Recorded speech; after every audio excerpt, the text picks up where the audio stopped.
Il est tout juste 19h heure d'Alger. Vous regardez le 24 News. Merci de nous rejoindre pour cette édition de ce mercredi 29 avril 2026. Tout de suite, les titres de l'actualité.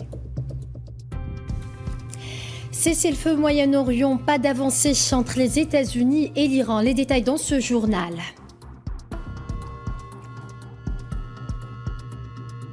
Cessez-le-feu au Moyen-Orient, l'Iran menace d'utiliser des technologies intelligentes pour frapper les navires américains. Et le secrétaire américain à la Défense livre son premier témoignage au Congrès concernant la guerre.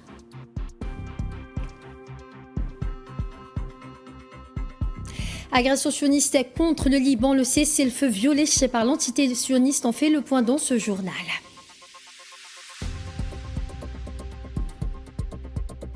Algérie-Pologne, le président algérien Abdelmadjid Tebboune reçoit le vice-premier ministre, ministre des Affaires étrangères polonais.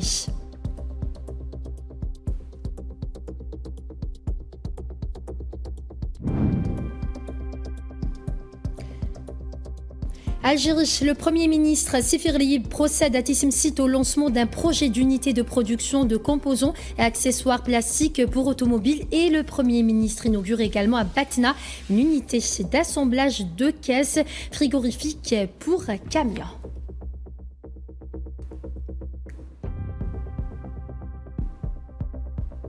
Bonsoir à tous. Si vous venez de nous rejoindre, on entame ce journal avec le dossier iranien. Les négociations américano-iraniennes au Pakistan butent sur l'impasse tandis que Washington continue d'imposer un blocus maritime sur les ports iraniens. Le président américain Donald Trump délaisse l'option des frappes aériennes au profit d'une guerre économique totale pour contraindre l'Iran à accepter les conditions américaines que Téhéran qualifie d'exagérées. Commentaire Mohamed Wali Ben Chaban. Les pourparlers de paix menés au Pakistan sont dans l'impasse, tandis que l'Iran accuse Washington d'en être responsable. Donald Trump rejette la faute sur Téhéran, critiquant une proposition qui omet la question du nucléaire. En réaction, le président américain a ordonné la préparation d'un blocus maritime prolongé des ports iraniens. Cette stratégie vise à asphyxier l'économie et les exportations pétrolières du pays pour forcer une capitulation, une option jugée moins risquée que la reprise des bombardements. Lors d'un dîner officiel à la Maison-Blanche en présence du roi Charles III, Donald Trump a réitéré sa position ferme. L'Iran ne possédera jamais l'arme nucléaire. Nous accomplissons un peu de travail au Moyen-Orient en ce moment, comme certains d'entre vous le savent peut-être, et nous nous en sortons très bien. Nous avons vaincu militairement cet adversaire en particulier et nous n'allons jamais laisser cet adversaire, au grand jamais, Charles est d'accord avec moi, posséder une arme nucléaire. Ils le savent, et ils le savent très pertinemment en ce moment même. Même nos pays se sont tenus à nos côtés, défiants et triomphants face aux forces du communisme, du fascisme et de la tyrannie. Ensemble, nous avons poussé les limites de la connaissance humaine et nous nous sommes toujours efforcés de rendre ce monde plus sûr, plus prospère, plus juste et plus libre. La nôtre est une amitié précieuse, un lien éternel, une véritable histoire d'héroïsme et de compétences extraordinaires. Beaucoup de compétences, une compétence immense. Face à l'échec des négociations au Pakistan, Donald Trump durcit sa posture envers l'Iran en combinant pression psychologique et asphyxie économique, tout en affirmant une supériorité militaire déjà établie. L'objectif affiché est de contraindre Téhéran, jugé instable, à signer rapidement un nouvel accord de non-nucléarisation. Un responsable pakistanais a confirmé ce mercredi que son pays poursuit ses efforts diplomatiques pour réduire les divergences entre les États-Unis et l'Iran dans le cadre de démarches visant à contenir les tensions et à faire progresser le processus de négociation. Selon les informations rapportées par les médias pakistanais, ce responsable qualifié de haut rang a indiqué que la médiation d'Islamabad ne s'est pas arrêtée parallèlement à des mouvements continus visant à rapprocher les points de vue entre les deux parties.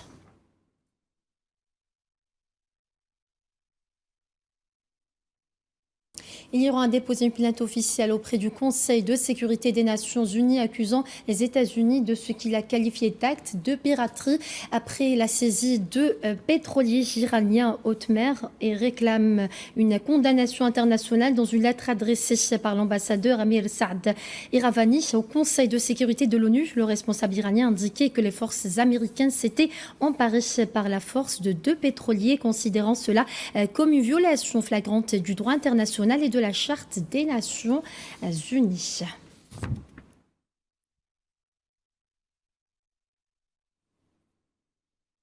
Téhéran a averti qu'elle riposterait en utilisant ce qu'elle a qualifié de nouvelles capacités au cas où les États-Unis entreprendraient une action militaire contre l'Iran. Lors d'un rassemblement populaire dans la ville de Minab, l'agence de presse iranienne Fars a rapporté, citant l'adjoint aux affaires politiques des forces navales du corps des gardiens de la révolution islamique, Mohamed Arbazad, ce mercredi, que ces forces sont en état d'alerte totale pour faire face à ce qu'il a considéré comme des menaces potentielles. Il a souligné que toute nouvelle erreur de calcul américaine ferait l'objet d'une réponse différente cette fois-ci.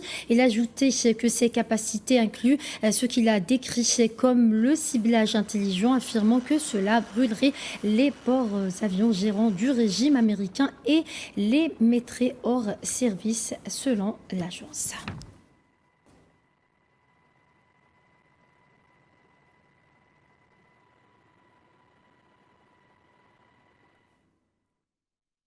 Le secrétaire américain à la Défense, Pete Hegseth, livre ce mercredi son premier témoignage devant le Congrès au sujet de la guerre en Iran, au moment où les pourparlers pour mettre fin au conflit piétinent sur fond de maintien du double blocage américain-iranien du détroit d'Ormuz.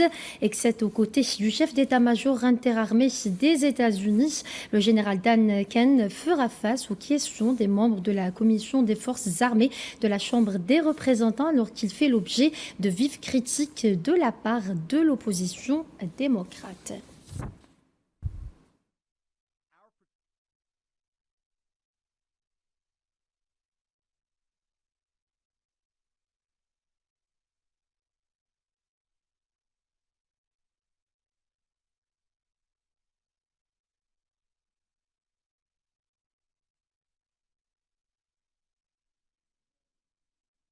Autre information de ce journal au Liban, malgré les accords de trêve, l'agression sioniste se poursuit. 5 membres d'une même famille sont tombés en martyrs dans la nuit de mardi à mercredi suite à une frappe de l'armée sioniste ayant visé leur immeuble à Djibchit dans le sud du pays. Commentaire Nagait Hamouda.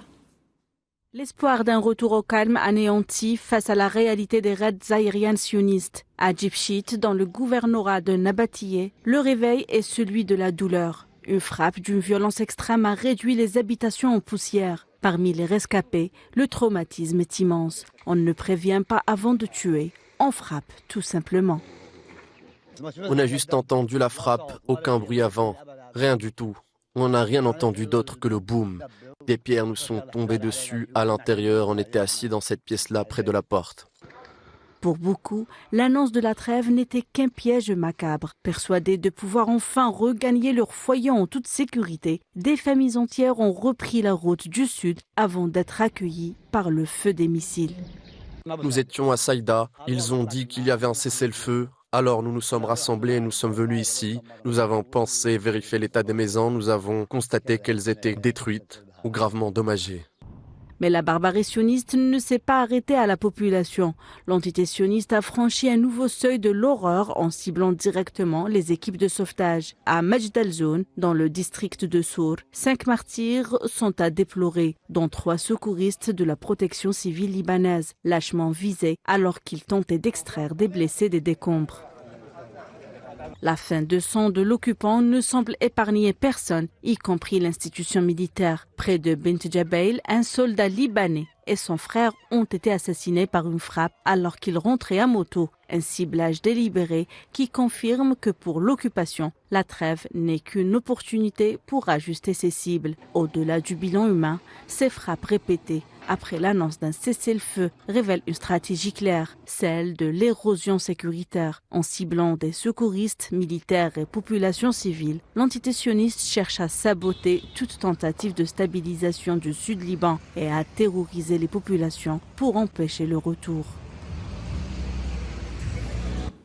Toujours au Liban, le président libanais Joseph Aoun, qui a reçu une famille de martyrs du Sud mercredi, a déclaré qu'il effectuait les révisions nécessaires pour assurer le maintien des habitants restés dans leur village frontalier. Ces efforts sont menés parallèlement aux contacts visant à stabiliser le cessez-le-feu, à mettre fin à la démolition des habitations dans les villages du Liban Sud. En Palestine occupée, l'agression génocidaire sioniste contre la bande de Gaza fait 72 599 martyrs récents, 72 411 blessés, en majorité des femmes et des enfants depuis le 7 octobre 2023. Selon un nouveau bilan communiqué mercredi par les autorités sanitaires palestiniennes, les corps de 5 martyrs ainsi que 7 blessés ont été transférés vers les hôpitaux de Gaza au cours des dernières 24 heures, a indiqué la même source, notant que de nombreuses victimes se trouvent encore sous les décombres. Pour rappel, depuis l'entrée en vigueur du cessez-le-feu le 10 octobre dernier, 823 Palestiniens sont tombés en martyrs et 2308 autres ont été blessés, tandis que les corps de 763 martyrs ont été récupérés.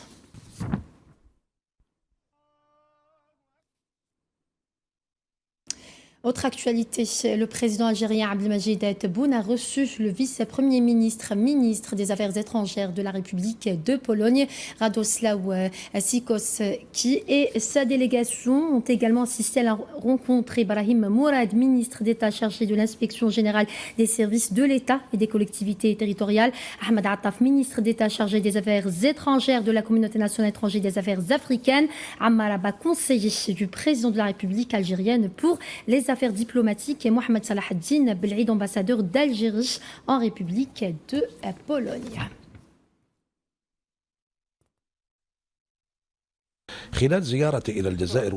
Lors de ma visite en Algérie et de mon entretien avec le président Abdelmadjid Tebboune, nous avons souligné la solidité des relations entre la Pologne et l'Algérie. Nous réitérons notre volonté de les développer davantage et aspirons à poursuivre le dialogue avec mon homologue, le ministre algérien des Affaires étrangères, Ahmed Attaf.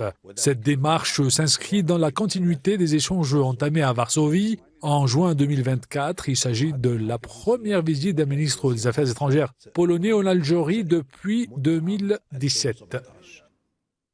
Au volet diplomatique de ce journal, le ministre d'État, ministre des Affaires étrangères de la Communauté nationale étrangère et des Affaires africaines, Ahmed Attaf, a reçu ce mercredi au siège du ministère le vice-premier ministre, ministre des Affaires étrangères de la République de Pologne, Radosław Sikorski, en visite en Algérie, a indiqué un communiqué du ministère. À cette occasion, les deux ministres ont eu des entretiens en tête-à-tête, suivis d'une séance de travail élargie aux membres des délégations des deux pays.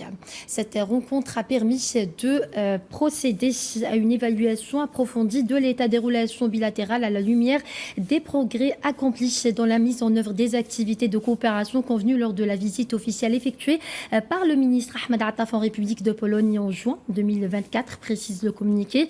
Dans ce cadre, l'accent a été mis sur la nécessité de renforcer le partenariat entre les deux pays et de le hisser au plus haut rang, notamment à travers l'accélération de l'activation de la commission intergouvernementale mixte chargée d'examiner les moyens d'approfondir la coopération en place dans plusieurs domaines tels que les hydrocarbures, les mines, les énergies renouvelables, l'agriculture, le tourisme et la numérisation, et d'explorer les opportunités offertes par les potentialités des deux pays, ajoute la même source.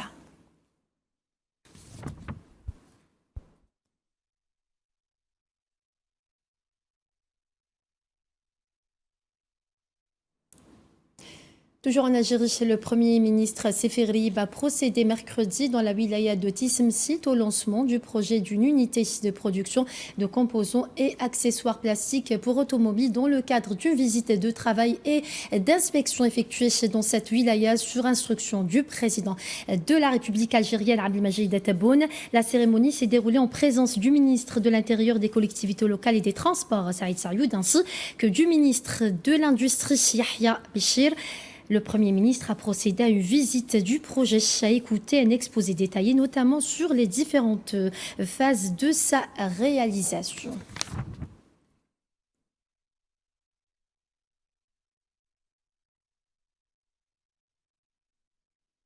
Et le Premier ministre algérien a souligné que le lancement de ce projet s'inscrit dans le cadre des engagements du président algérien Abdelmajid Tebboune concernant le recouvrement et le lancement des actifs confisqués.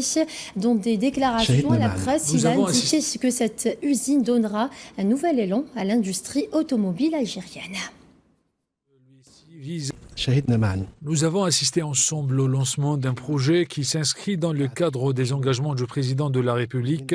Celui-ci vise à relancer les projets saisis suite aux décisions de justice définitives. Cette usine insufflera sans nul doute une nouvelle dynamique à l'industrie automobile, comme en témoignent les installations constatées sur le terrain, notamment la ligne de production de composants plastiques. Enfin, ce complexe s'appuie sur les dernières technologies de pointe utilisées à l'échelle mondiale.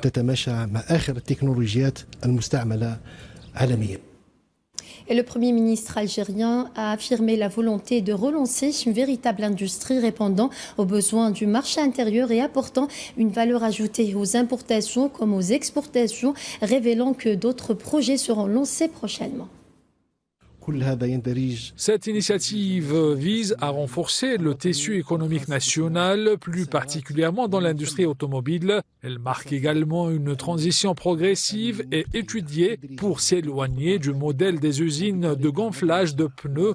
Désormais, tout investisseur souhaitant s'implanter en Algérie doit s'inscrire dans cette volonté de bâtir une véritable industrie. Notre objectif est de lancer une véritable base industrielle répondant aux besoins du marché local, loin des montages superficiels. La fabrication de composants plastiques conformément aux standards mondiaux permet d'accroître la valeur ajoutée et d'équilibrer la balance commerciale import-export. Parallèlement, d'autres projets sont en cours de réalisation dans la discrétion afin de garantir l'intégration de l'ensemble des opérateurs nationaux. Toujours dans le même contexte, chargé par le président de la République algérienne Abdelmajid Tebboune, le Premier ministre algérien Seferi a inauguré mercredi à Batna une unité d'assemblage de caisses frigorifiques pour camions dans le cadre de la visite de travail et d'inspection qu'il effectue dans cette wilaya. Inspectant cette unité située dans la zone industrielle de Kéchida, le Premier ministre a estimé que la relance de cette unité constitue une étape importante dans le processus de récupération des actifs industriels, soulignant qu'il appartient aujourd'hui aux travailleurs et aux gestionnaires d'assurer la réussite du projet et d'atteindre les objectifs tracés. Par ailleurs, le Premier ministre Seferi va procéder ce mercredi dans la wilaya de Batna au lancement d'un projet d'usine de production de pièces et composants métalliques par emboutissage, et ce dans le cadre de la visite qu'il effectue dans cette wilaya chargée par le président de la République algérienne Abdelmajid Tebboune. مشروع باتنا اليوم راح نخصوه كما شفتوا يبدأ ببناء هيكل السيارة. Le projet de Batna débute par la construction d'une unité de carrosserie. Cette étape est importante car elle nous permettra d'affirmer que nous avions mis en place une véritable base de production automobile. La structure du véhicule sera produite à Batna, tandis que l'ensemble des composants plastiques, quelle que soit leur nature, sera fabriqué à Tissemsit. Ce sont les nouvelles règles du jeu. AG et Washington ont exprimé une volonté commune de renforcer leur partenariat dans divers domaines sécuritaires mais aussi économiques. En témoignent les visites de plusieurs hauts responsables américains. AG retour sur cette dynamique avec Safouan Ben Sabri. Entre Alger et Washington, il y a une volonté de renforcer le dialogue, la coopération et la coordination au vu des défis nouveaux dans le monde. Le domaine sécuritaire constitue l'un des piliers majeurs du rapprochement entre les deux nations. Selon plusieurs observateurs, l'Algérie est perçue par Washington comme un partenaire phare dans la lutte contre le terrorisme, en particulier dans la région sahélo-saharienne. Cette visite bilatérale politique et militaire du commandant de l'AFRICOM et vice-secrétaire d'État américain arrive dans un contexte de renforcement de la coordination entre les deux pays, étant donné la crédibilité de l'Algérie et grande capacité sécuritaire stratégique, ainsi que la préparation dont jouit l'Algérie dans ces domaines, et au vu des tensions grandissantes que connaît le monde, et en particulier celle de la région du Sahel. Il est à noter que la coopération ne se limitera pas au strict domaine sécuritaire. La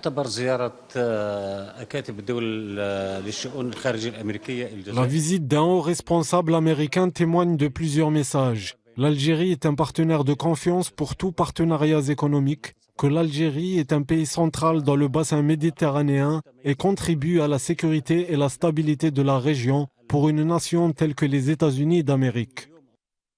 Les deux parties ont exprimé leur volonté commune de consolider le partenariat existant dans le secteur des hydrocarbures, tout en explorant de nouveaux axes de coopération liés à l'industrie des équipements pétroliers et gaziers. L'accent a également été mis sur l'importance de renforcer les échanges entre les entreprises algériennes et américaines des hydrocarbures, notamment Sonatrach et les groupes ExxonMobil et Chevron. Sahara occidental, à présent, la Russie a réaffirmé son soutien indéfectible au processus de paix parrainé par l'ONU au Sahara occidental, fondé sur les résolutions pertinentes du Conseil de sécurité afin de parvenir à une solution juste, durable et mutuellement acceptable au conflit entre le Front Polisario et le Maroc, conforme aux principes et aux objectifs de la Charte des Nations Unies et garantissant le droit du peuple sahraoui à une autodétermination libre et véritable. Cette déclaration a été faite lors d'une rencontre mardi au siège du ministère russe des Affaires étrangères à Moscou entre le vice-ministre russe des Affaires étrangères et une délégation sahraoui conduite par le ministre des Affaires étrangères et des Affaires africaines Mohamed Yeslam Baïsat et comprenant le membre du secrétariat national, le représentant du Front Polisario auprès des Nations Unies et coordinateur auprès de la MINURSO Sidi Mohamed Omar et le représentant du Front Polisario auprès de la Fédération de Russie Ali Salam Mohamed Fadal.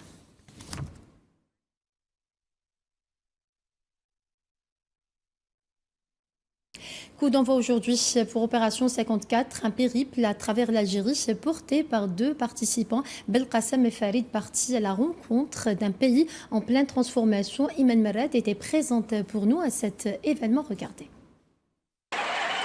C'est le jour J. Belkacem et Farid, 10 sergents, prennent la route. Deux regards, une même mission, montrer l'Algérie telle qu'elle est, une Algérie qui avance.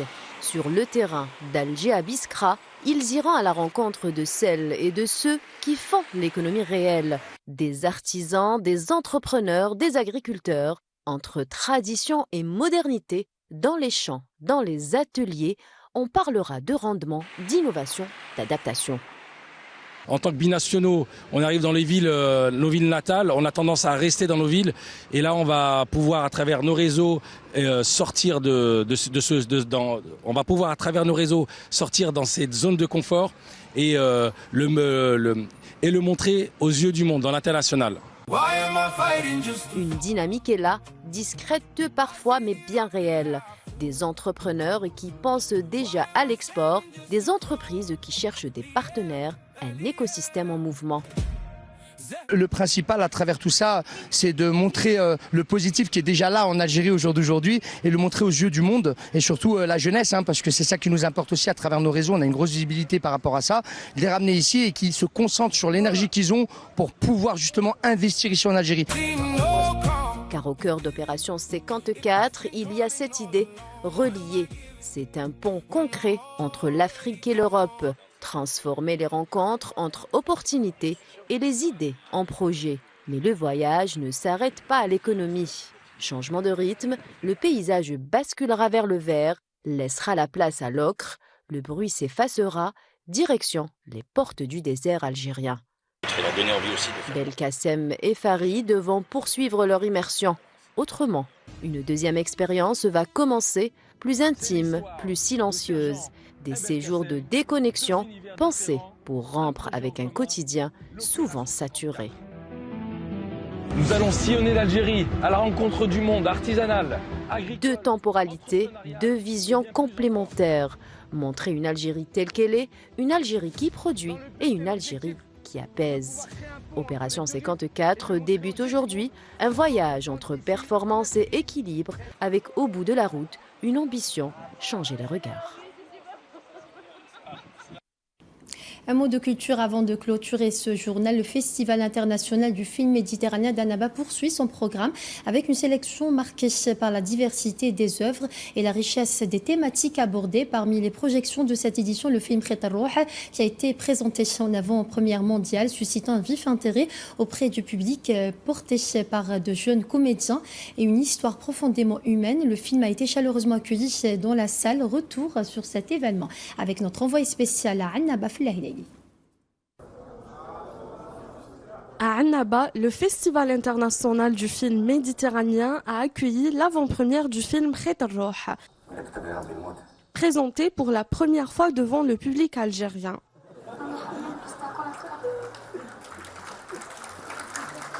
Tourné dans les montagnes de Bouira, le film raconte le parcours d'un groupe d'enfants entre défis du quotidien et moments de solidarité. C'est mon tout premier long métrage aujourd'hui et l'accueil du public m'a énormément marqué et touché. J'espère que ce film voyagera aussi bien à l'intérieur du pays qu'à l'étranger et qu'il sera vu par le plus grand nombre possible de spectateurs en Algérie comme ailleurs. Un tournage en conditions naturelles avec des jeunes comédiens dont beaucoup vivent leur première expérience au cinéma.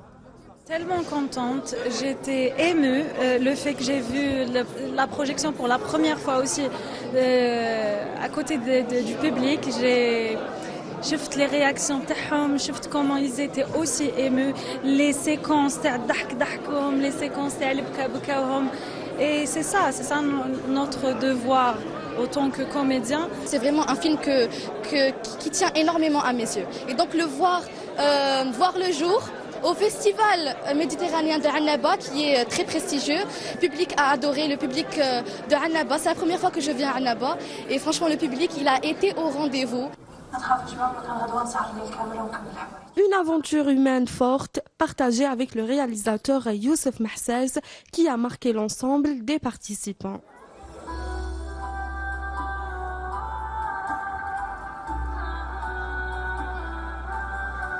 Présenté en avant-première à Annaba, le film a su toucher le public, venu nombreux découvrir cette œuvre. Khet Ar-Rouh, une première réussie et une expérience inoubliable, autant à l'écran que pour ceux qui l'ont vécu.